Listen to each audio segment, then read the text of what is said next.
All right, what's going on, everybody? So for the opening of this video, I actually wanted to get straight to it.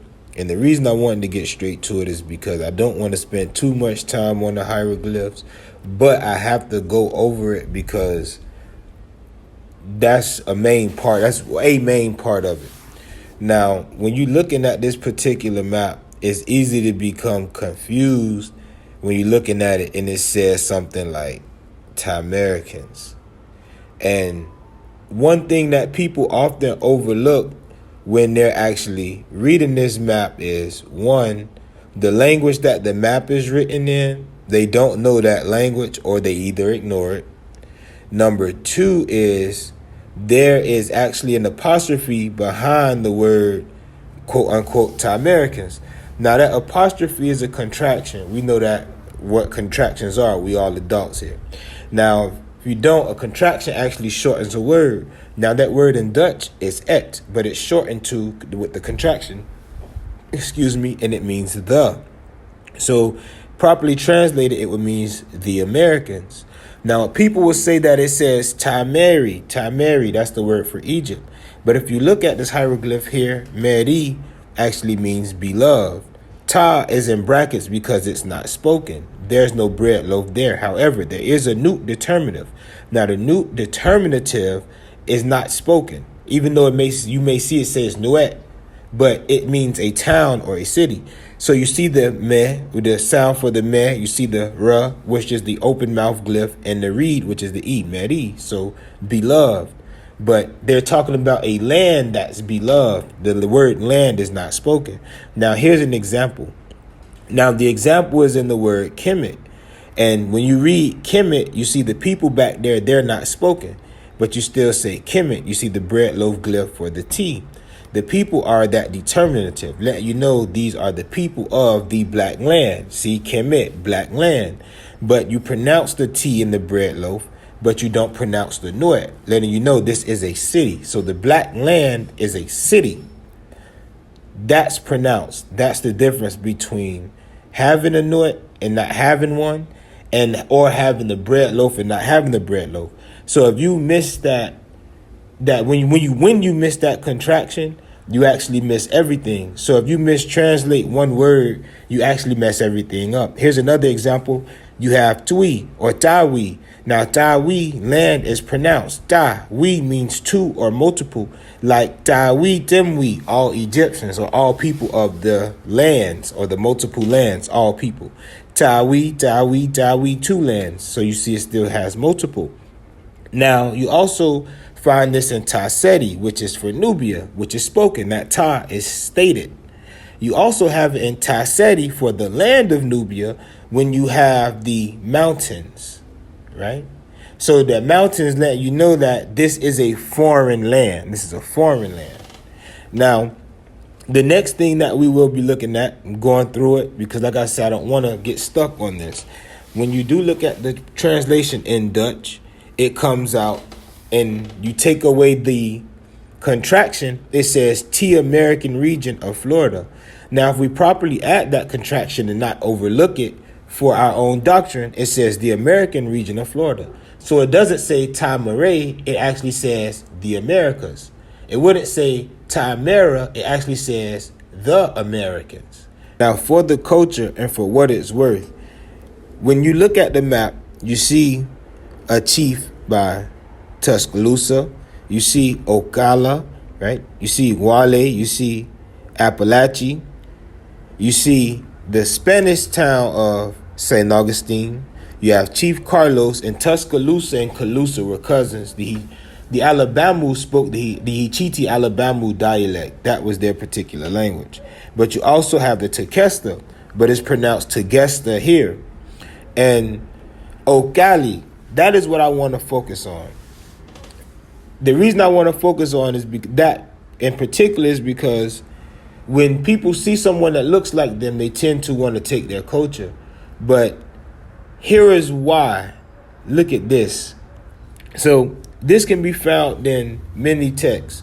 The original text that is found in is the sketch of the Seminole Wars. But here it says Ocalawaha. a former Seminole town on the OCALA River in north central Florida. The OCALA division of the Seminoles, descended from the Yemassee, betrayed their origin by the dark color of their skin, excuse me.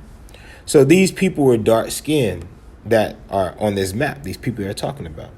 And we know that Ocala, Florida, it says that Fort King National Historic Park was an important Second Seminole War site.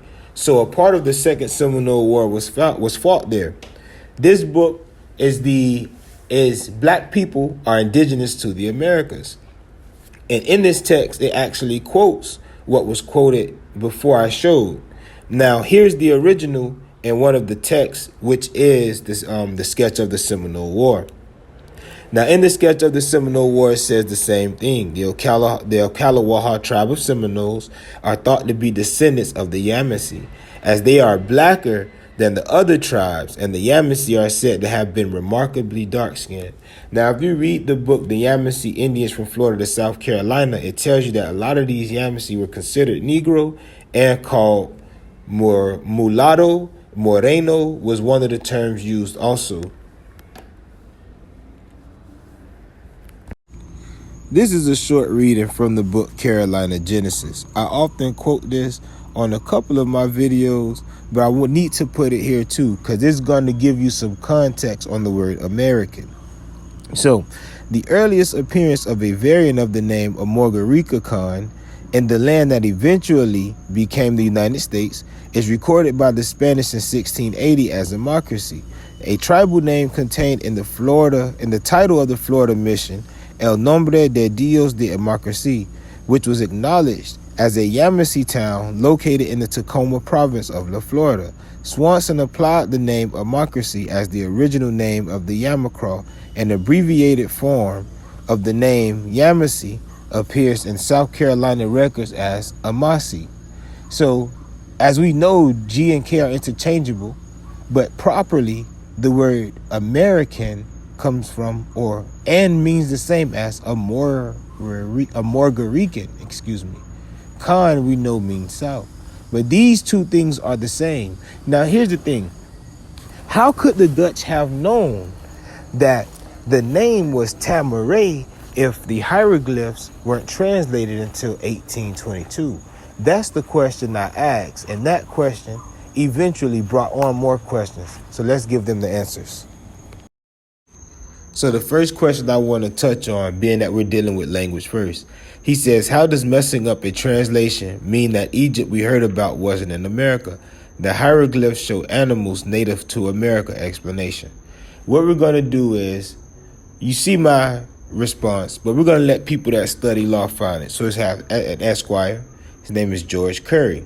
He says, it's a rare condition in this day and age that a non-English speaking litigant in a courtroom will get an unqualified translator. However, when that does happen, and it does happen, the consequences can be rather pronounced. Given the semantic nature of legal analysts, a case can be completely ruined due to the mistranslation of a single word. So one single word means that your whole case has to get thrown out. Now, I hope you all caught that interception. Notice the play on the words.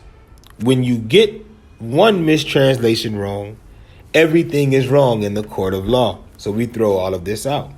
But we have to look at where, again, he got this from. Where did he get this from? And it goes back to the same place. The Sumerian god Amaru, Ameri, which are rooted in the words America, Amaruka. America is a corruption of Amin Raka. But Amin and Meri in the hieroglyphs don't mean the same thing. So how could Ta-Meri and Ta-Amin mean the same thing when there are two different hieroglyphs and have two completely different meanings? This is what we mean by doing proper study. And this is where he gets it from. But who did he get it from? Queen Mu, right? Wait, you right? Yes, the same Caucasian. He got it from the same guy whose Mu Atlantis, the land of Mu, that extensive island now submerged under the waves of the ocean. Foolishness. Listen to this. Nova Scotia, New Scotland, and Canada, while Canada, aka Canaan land. So now Canada is Canaan. But not only is it Canaan, it's Acadia. Nova Scotia, aka Acadia. Acadia was in Amaruca. Right? Now think about this. Amaru is a serpent. Amen is the hidden. Meri is the beloved. These are three different things. But let them tell it because it sounds the same. It must be the same. Here we go again. Amaru, Mor, Mu, Lemuria, Mir, Mar, Meru, Mero, right? Ta or Mer Inca. Listen to that. Ta Mer Inca, America. Ta Ra, Amin Raka, Almoraka. Listen to this foolishness. Amuraka, Mexico. Wow. It says, you see, etymology is a powerful, true science. It is. And with science, with magic, and with prayer, there are two sides to the coin. You're using it for the side for destruction. How many people are going around saying this? Now, the real question should be, what will happen when people go to the real tribes and speak this? How will people look at them? Even those that appear to look like them, since they are with the colorism. Look at this. So, we have one here. He says, America is in fact first Israel, with Sphinx. Grand Canyon holds these stolen artifacts. Now, the Sphinx in the Grand Canyon that they usually talk about is actually in Pakistan. Take your time and laugh. Take your time and laugh. So the next guy says, well, explain why we have Cairo, Memphis, Thebes cities. Explain why we have all these mounds and pyramids in North and South America, right? North America and South America. Two things here. Those words, Cairo, Memphis, Thebes, Greek. Mounds and pyramids aren't the same thing. And just because two cultures may appear the same doesn't mean that they are the exact same. A red bandana and a red bandana doesn't mean the same everywhere you go. A 5-point star and a 5-point star doesn't mean the same thing everywhere you go. Someone say, well, my family is wearing white today because the family said we're wearing white today. So the family's wearing white. This guy's wearing white, but he's wearing white, he's wearing white because he wants to wear white. But what they will say is, well, since he's wearing white and this guy family chose to wear white, then he must be a part of their family too. That's the type of things that they do. And where they get that from is here. Now I can understand why they think about cities in Greek and why they think about Atlantis or speak on Atlantis, because they are Greek. Let's see. This guy says, and in his book, he says that he's down for any challenge. He says that this book is an open challenge to any scholar, whether they be professional or amateur. So he says Georgia is also a predominantly Cherokee state, in which the Greek Indians are an off branch of the Cherokee Indians. Now what he does is, okay, well, since these are interchangeable, then the Greeks and the Creeks must be the same because Athens is in Georgia. It says something basically like this. So it says, the Ute, the Alabama, and the Hittite already occupied the areas that are now Georgia, North Florida, and Alabama when the Muskogees migrated into the region from the west, incorporating many of these groups into their political organization.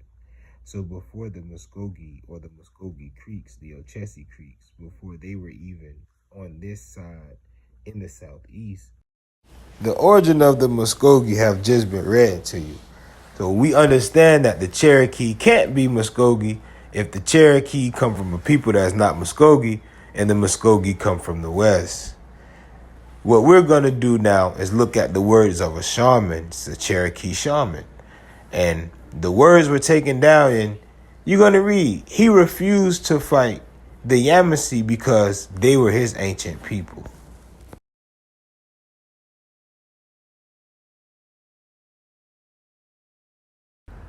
So this is where you get that from. And I told him, I knew exactly where he got it from. Augustus Lee Plongeon.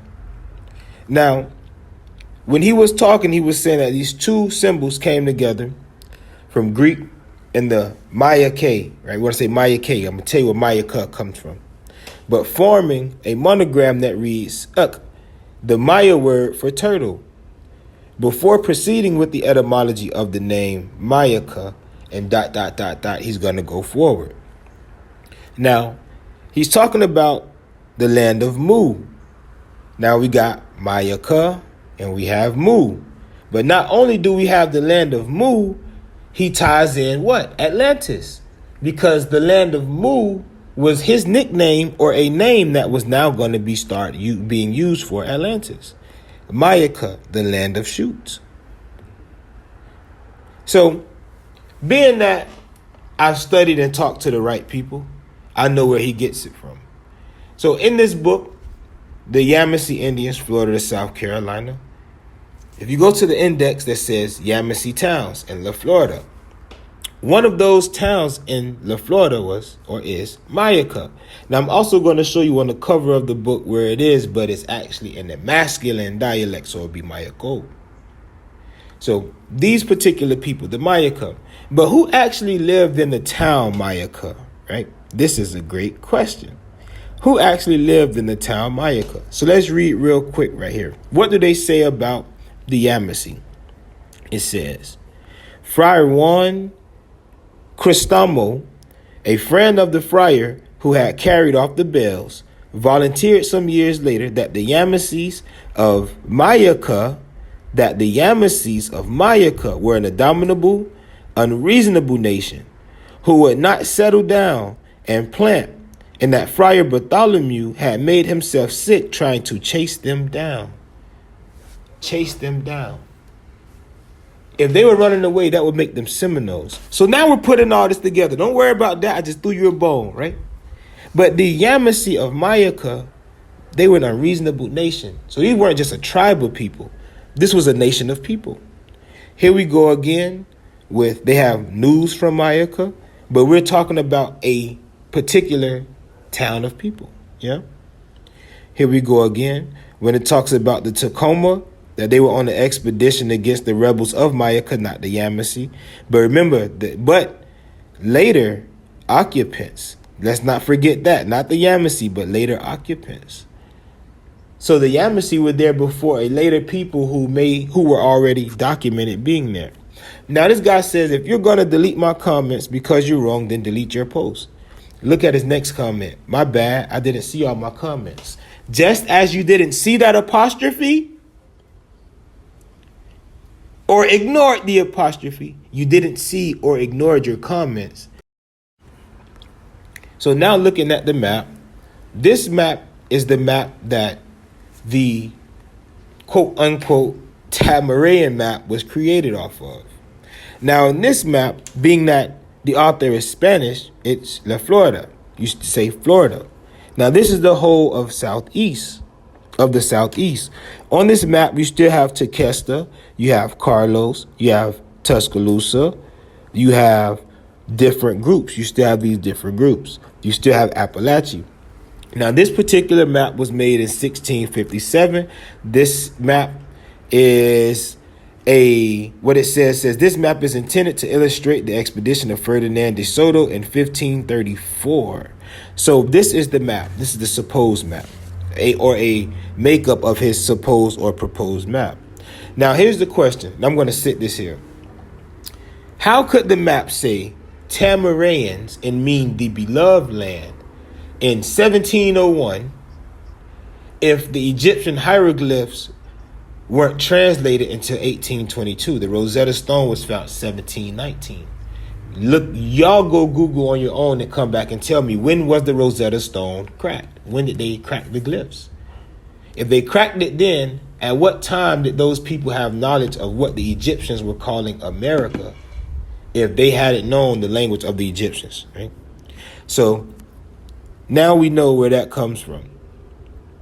Here we go again with the Tamaray. America was called, or Egypt was called Tamaray. We know that's not factual.